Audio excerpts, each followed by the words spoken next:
Hi, I'm Emily. For 10 years, I called Sarah my best friend. We shared everything: clothes, secrets, dreams, even heartbreaks. But this isn't just a story of betrayal. It's a story of how losing everything gave me something greater: myself. Sarah and I met in college. She was all laughter and confidence, the kind of girl who could walk into a room and make it brighter. I was quieter, more practical, the one who remembered birthdays, brought snacks to study sessions, and kept us both from failing deadlines. She said I was her anchor. I said she was my spark. For years, we were inseparable. After graduation, we even moved to the same city. Me to a marketing job, her chasing modeling gigs that never quite paid. We spent weekends drinking cheap wine and planning our futures. When I met Adam, she was the first to know. He was charming, funny, and attentive, the kind of man who makes you believe in fairy tales again. Sarah squealed when I told her he'd proposed. "Finally, you found your prince!" She helped me choose the dress, plan the wedding, calm my nerves. She stood beside me as maid of honor, smiling in every photo.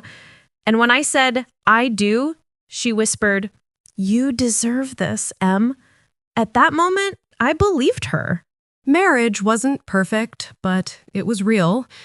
Adam and I had bills, deadlines, small arguments about laundry and dinner. Sarah often dropped by unannounced, with wine, gossip, or just her laughter filling our small apartment. Adam liked her. They joked easily, sometimes a little too easily. I brushed it off. She's family, I'd say. One night, Sarah brought tickets to a music festival. Adam couldn't come. He had work. We went without him. Halfway through, she disappeared. I found her later talking to a man by the stage, her arm looped through his. When I teased her, she just smiled. Everyone deserves a little fun, Em. I didn't realize how much that sentence would come to haunt me. Months later, I started noticing things, subtle things. Text messages Adam hid, perfume on his jacket that wasn't mine, late nights at work that didn't add up. When I finally asked him, he looked me straight in the eye and lied. "Emily, you're overthinking. Sarah's just your best friend. Don't let paranoia ruin what we have." Paranoia.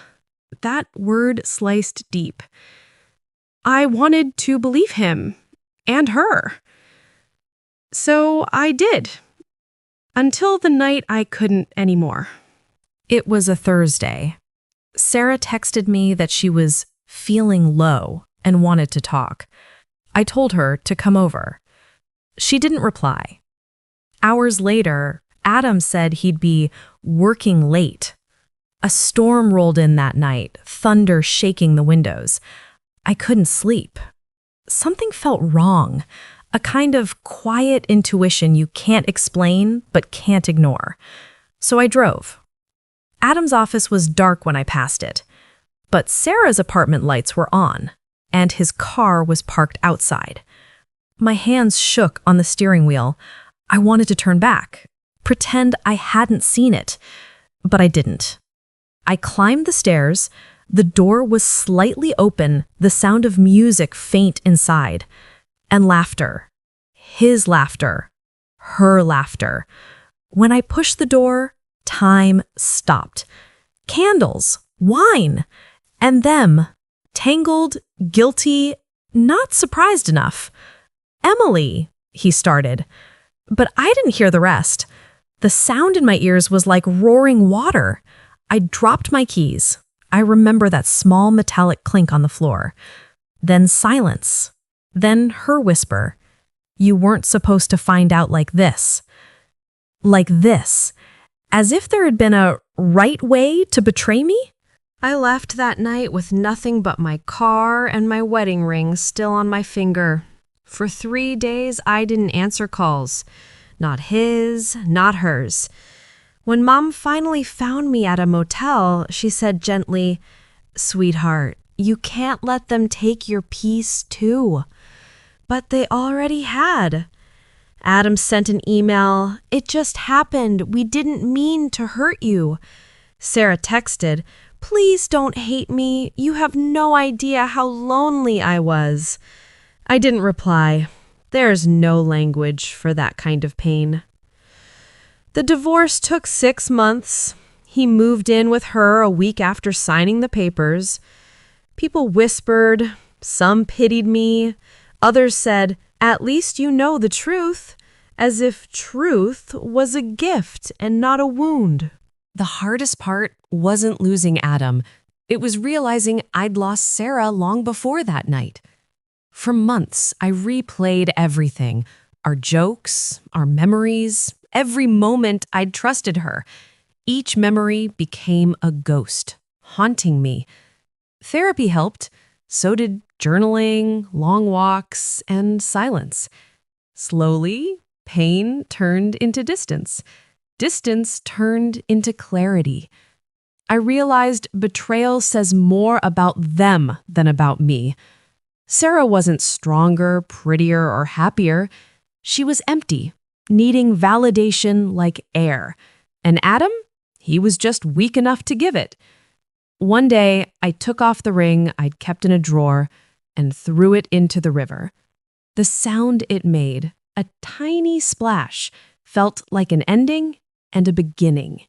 A year later, I saw Sarah again, not in person, on social media. Her page was full of forced smiles and vacation photos. Then came the post, "Sometimes love isn't enough." Within weeks, she deleted her account. A mutual friend told me Adam had cheated again, this time on her, with her coworker. For the first time, I laughed, not cruelly, just softly, because I finally understood. Karma doesn't always arrive fast, but it always finds the right address. I moved to a smaller town, started a new job in interior design, something I'd always loved but never pursued. I met new people who knew me not as the woman whose husband cheated, but as Emily, the one with the beautiful ideas. That was freedom. One evening, I ran into Daniel, a client, with kind eyes.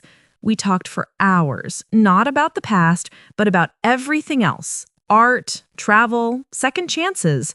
When he smiled at me, it wasn't the smile of someone who wanted to possess me. It was the smile of someone who saw me.